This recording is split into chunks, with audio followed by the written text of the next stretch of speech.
heifers, and welcome to Angus IT, the podcast all about anxiety, depression, and sleep. Sleep, what is it? I don't quite know because I'm not currently having any of it. I am lacking sleep, or perhaps lacking quality sleep, or maybe better put, I don't have a good sleep schedule. And I'm talking about this because, to be honest, I am so tired, fatigued, what have you, that I can't really form other thoughts about anything else. I feel like, I like to talk about what's going on with me in the present, and presently I just keep not setting myself up for success with my sleep. And I think a lot of that has to do with an old familiar depression thought pattern I have that I like to dust off on occasion, open the pages, and force myself to read, chant, cast spells. And that thought pattern is that the day is hard to get through. During the daytime, I have to-dos. I have things that can stress me, not that they necessarily are there and stressing me, but it's the stress of potential stressors, which is cute. And that's when people are most likely to reach out to me because we're all awake, we're all working, we are active, I get emails, things are happening, DMs are alive. And sometimes when you're not feeling super not depressed, happy, I don't know, content, stabilized, I don't know. But when you're not like feeling it, you can get that decision fatigue. I don't know if that's the right word.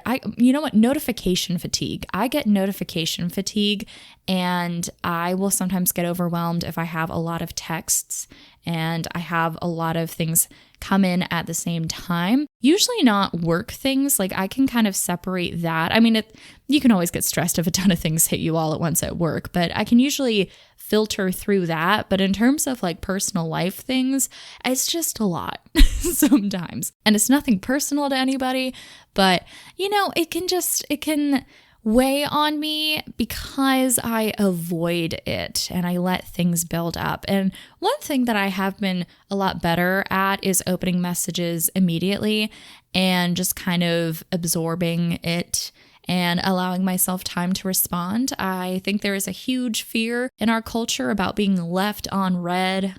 Someone sees your text, you see that they read it, and you wait.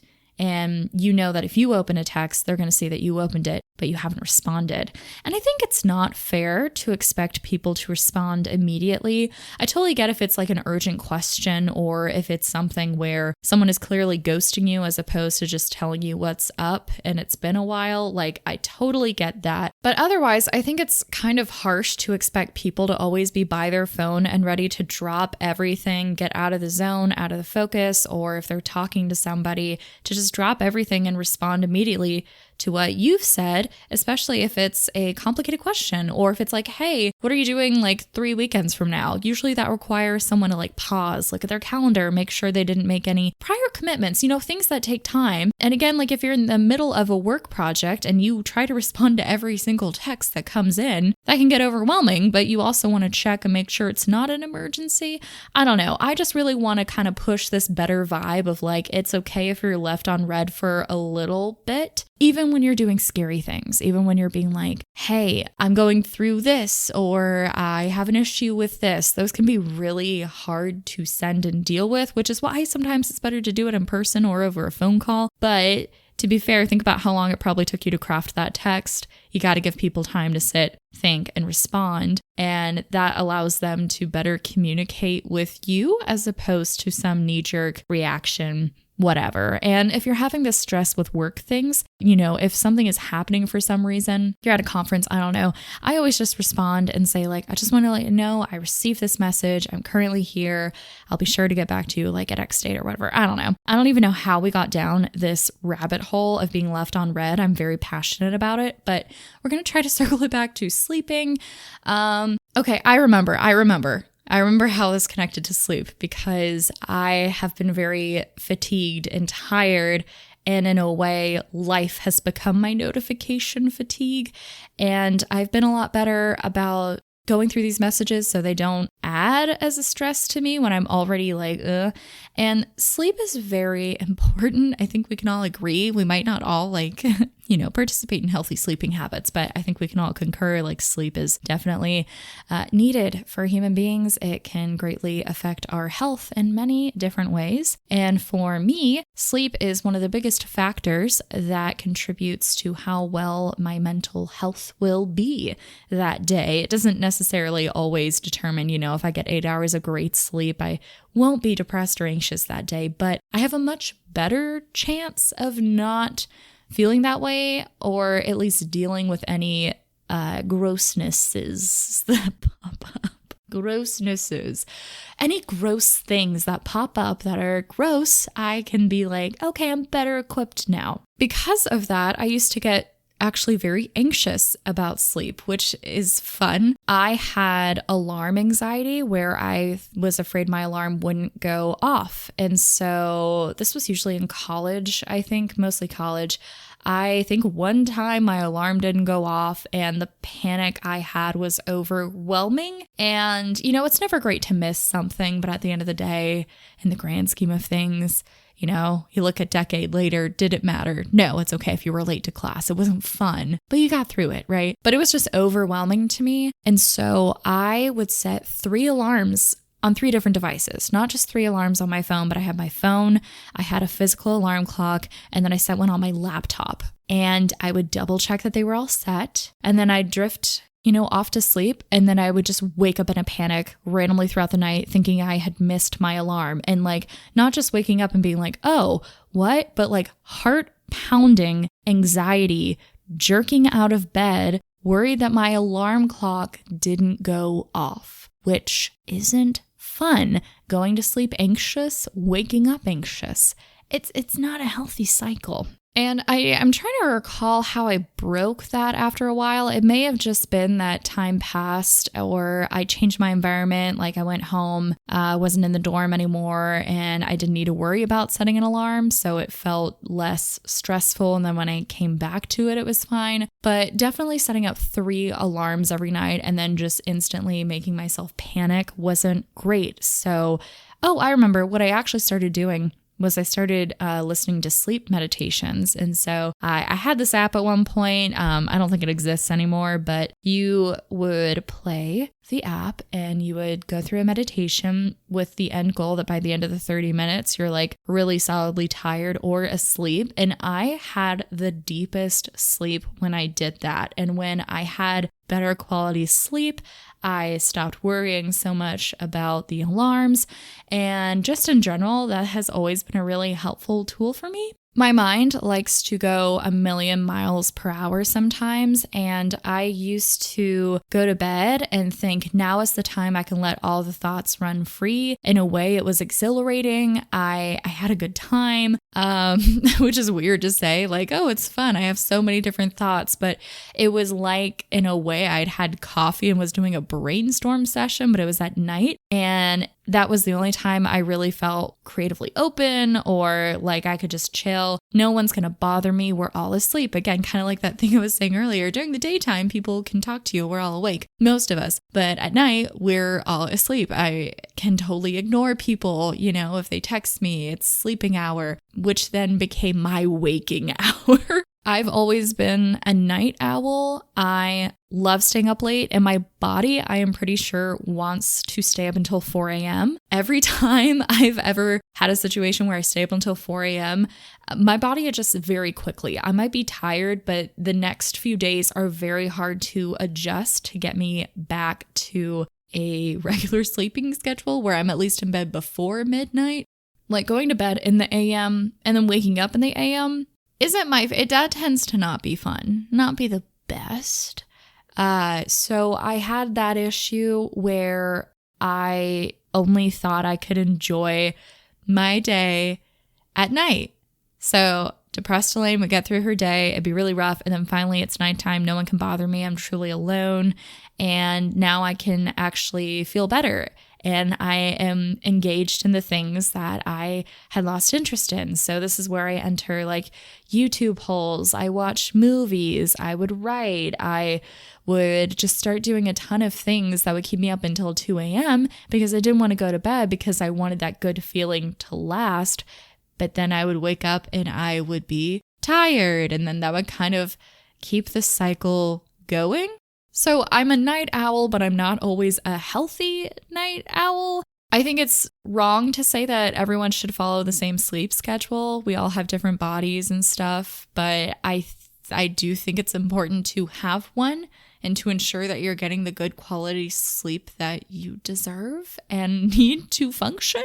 That brings me to today. I've mentioned that I've been depressed these past couple of weeks. It's going through waves. I do feel like I'm kind of coming out on the other end, mostly because there have been a lot of things I'd been avoiding, which were adding to the depression. Things like, checking my budget and taking care of laundry that had built up, kitchen grime, things like that do weigh on you over time. And it's like that metaphor someone once said, the example where if you hold your hand out and you're holding a water bottle, it's not that heavy. But if you hold your arm out with that water bottle for a really long time, your arm will start to shake and get tired. And even though the water bottle's weight hasn't changed, your muscles and their endurance can only last so long with such a pressure. So I had a bunch of water bottles I needed to deal with that, shockingly, were very easily dealt with. I think 15 to 20 minutes on each task really cleaned it all up, and I let it build up for weeks. Yes. Yes. Even coming into this recording today, I wanted to record this in the afternoon. It is now 7 o'clock. Not really ideal, but hey, I'm doing it. And I did wake up this morning at 8:30. I made myself wake up and stay up. That doesn't mean I necessarily got out of bed immediately and dressed and all this stuff. My baby goal right now is to wake up before 10 a.m. and stay up. Once I get my body used to that, then, I'll be like, okay, let's do this and add this. But I think for me to have a productive morning and make sure I stay up, I need to start with things that make me happy because I'm depressed. And I want to try to give myself a really good start to the day and feel like I have a really good base I've set for myself, I guess, a good baseline. I also sometimes will lose sleep over thinking about my morning and automatically assuming I'm going to ruin my morning, maybe by not following my morning routine that in my head sounds ideal, but I don't act out. And every morning I don't do it, I think, oh, I'm a failure. So I wake up thinking immediately, oh, I'm tired, and then, oh, I'm a failure. And like by saying it, it becomes true. Not that those things are true, by the way. You are not a failure no matter what. When I say it though about me, it's true, but for other people, no, it's not. Don't you love that? Don't you love when that happens? But, kind of like if those are your first thoughts every single day, that becomes a pattern in your mind, and then it's going to kind of fulfill it. So I try not to have my first thought every morning be, ugh, I'm tired. I just try to be like, I'm awake.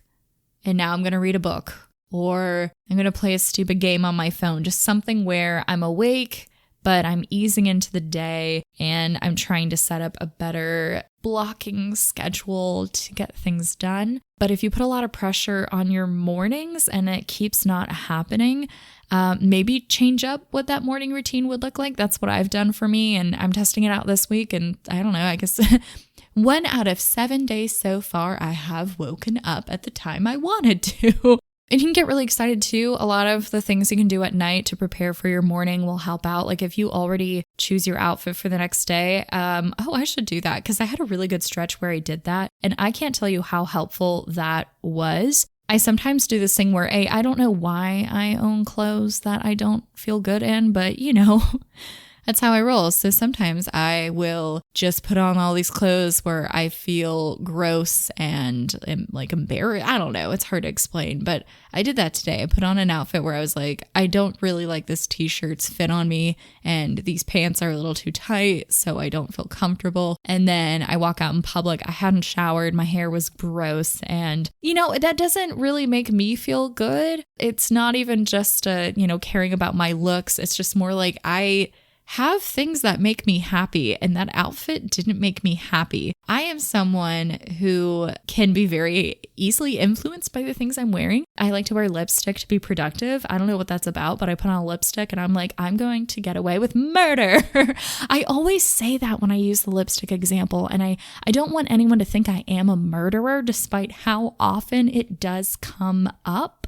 It's interesting because a lot of the things I'm talking about aren't necessarily about the specific pillows and positions for sleep or like scents to have before you go to bed, which I do like, a good lavender is very calming, but it's a lot about what is happening in my day that tends to affect my sleep. And I think it does go back to that whole idea where I had created this mentality that I can only be happy and have fun after 10 p.m. And I don't want that to be true because first off, if I can have more of those good vibes during the day, that's like 14 more hours of joy as opposed to like a 5-hour late night cram session where I do in the background have that guilt. And so it's not even properly enjoying the adventure. And so one of those things that I do during the day, I'm not really good at true relaxation. There are things that on paper might sound calming for me. I'm like sitting on the couch and watching a movie or like binging my favorite show. But I don't know if I'm going to explain this right. It's not like for me an active relaxation. It tends to be passive. I'm usually avoiding doing something, or it's just really not as engaging as I might want, as opposed to when I purposely set up something where it's like I light a candle and I'm reading a book, or, even if it's like I had made a cute charcuterie board to watch the movie or something, like just something with a little more intention behind it so I actually can enjoy it purely as it is. Instead, I fall down YouTube rabbit holes where I feel like I'm just paralyzed. I feel like I am attached to my couch. I don't move.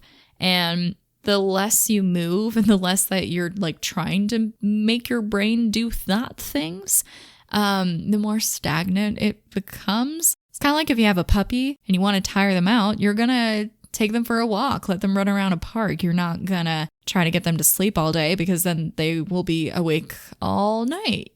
Same thing kind of goes for you if you aren't mentally or physically just doing things that might exert some of that energy. You're going to have less energy. That's at least been my experience. What do people always say? Hold on. I'm having to like engage my inner Pinterest self-care girl side.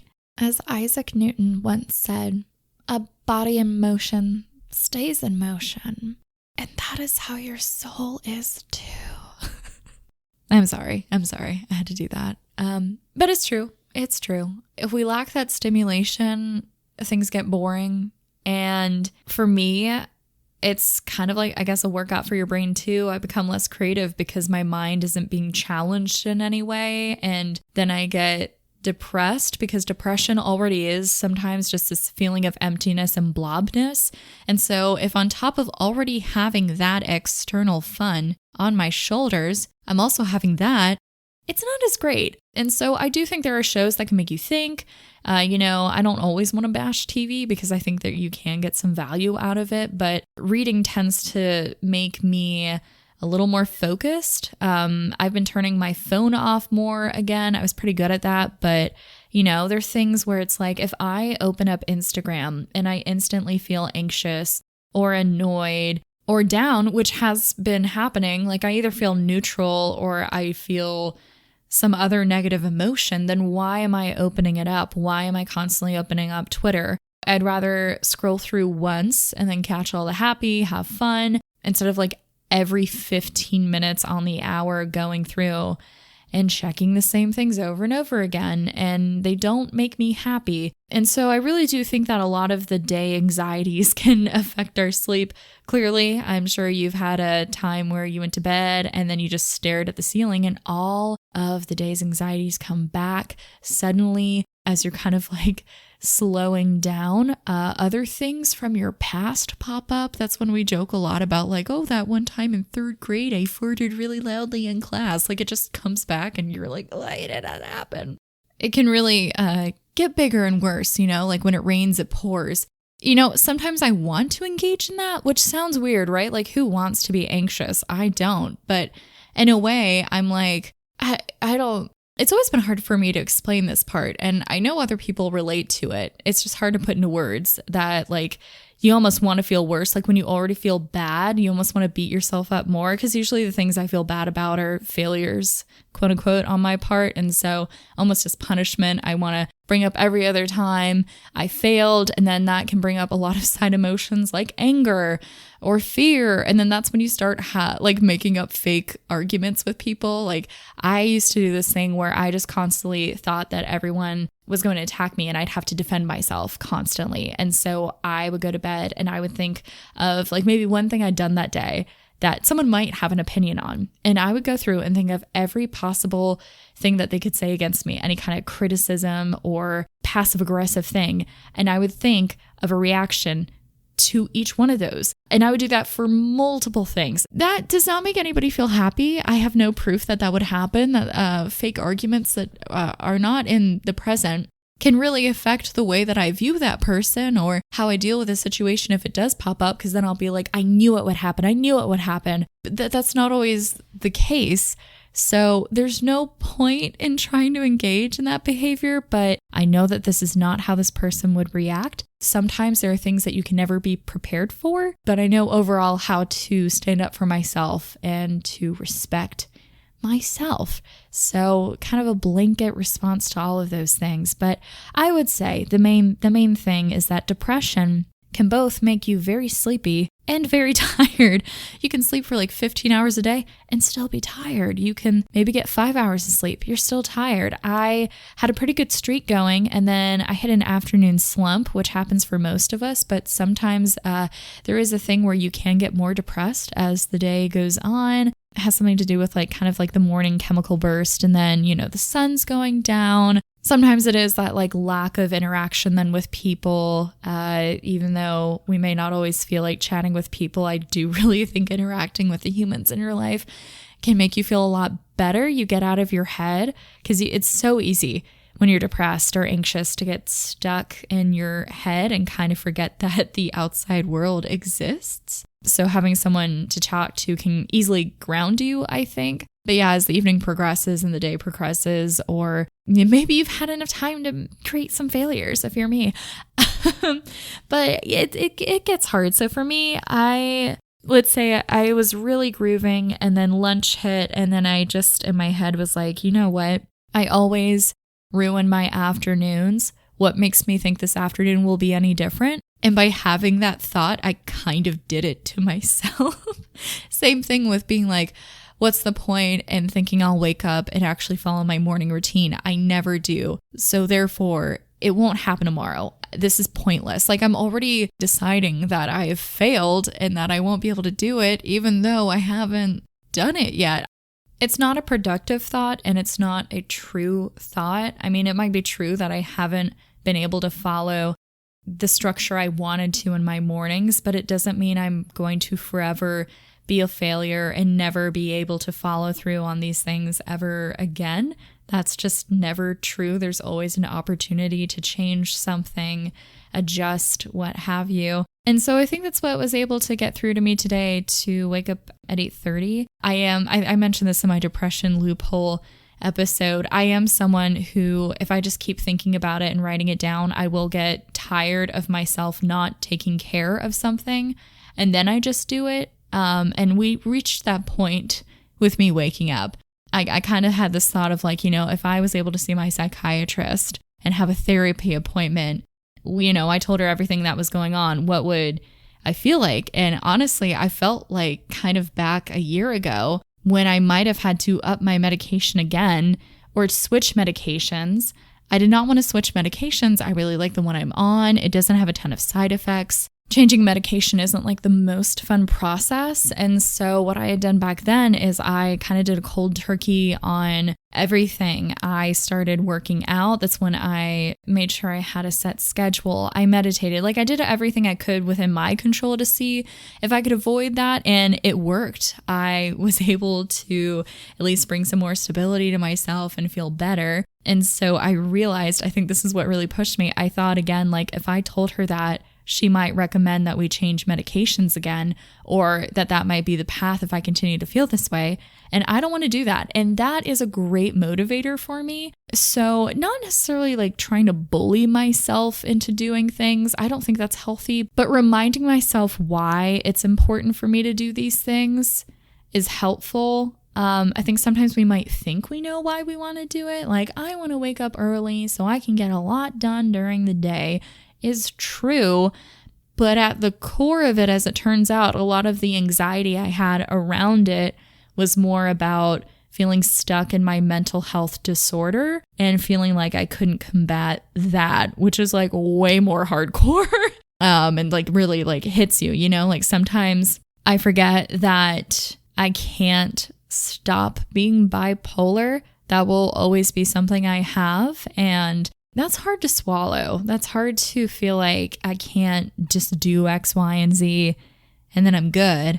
Like I have to kind of keep going at it.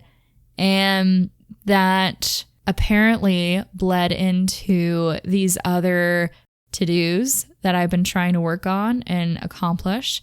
And sleep has just seemed like this overall biggest failure because I know that it affects so many other things in my life. And by not doing it, I knew I was letting myself down. And it's like, why would I want to let myself down? Why would I personally sabotage myself? Because I have bipolar. Like I'm depressed, and that's just chemicals in my brain. I have thought patterns. I have, a history of easily snapping back into the distorted thoughts and just kind of, again, piling on myself. It kind of feels like I take a few steps back, but that's not true. It's just I know how to approach these things better and better. And, I'm in a weird phase of life. We all are. And I just think we should try to be a little more lenient and do what we can. So yeah, sleep, it's important. And there are a lot of factors I think that can go into it. Obviously for me, there are a lot of things that I connect to my sleep, and by really addressing them and facing that fear head on, like I made myself face my budget, which I was really scared about doing. And I felt a lot better. And what do you know? I went to bed last night and I woke up early. So, maybe face your inner demons. Get an exorcist and say, goodbye, assholes. And then maybe you too will get sleep. Anyway, I'm not a health professional. I don't have insomnia. That's a whole other story. This is just my anxiety and depression tickling my eyelids from closing. Oh no. I'd love to know your thoughts though. What are your sleep patterns and what do you do to maintain them, or what struggles do you have trying to go to sleep? I finally bought the pillow of my dreams, and that has made me extraordinarily happy. It was way more money than I ever thought I would spend on a pillow, but I sleep for half of my life, so it seemed worth it. But thank you so much for listening to this episode of Angus IT. You can follow me on Twitter and Instagram at Angus IT. I also have a website, www.angusit.com. I also have a Patreon. It's patreon.com/AngusIT. I am behind on my posts, but I have a plan to spam everybody almost daily for the remainder of May. So get stoked for that. I'm about to have some special photos also for others. That was weird to say. Anyway, I'd love for you to go join. I hope that you have a lucid dream and you get to control everything that happens in your dream. Like you can be like, I want a bucket of chicken, and you get it and you can taste it. And then you're like, I want James McAvoy to be here. And then he is, and he eats the bucket of chicken with you. And then you're like, what if John Hamm was here too? And then John Hamm is also there, and you're all eating chicken, and it's just like really awesome. Or whoever you want there. I don't know. It's fine. Really fine, guys. So fine. With that, I will talk to you next Wednesday. Bye, Heifer.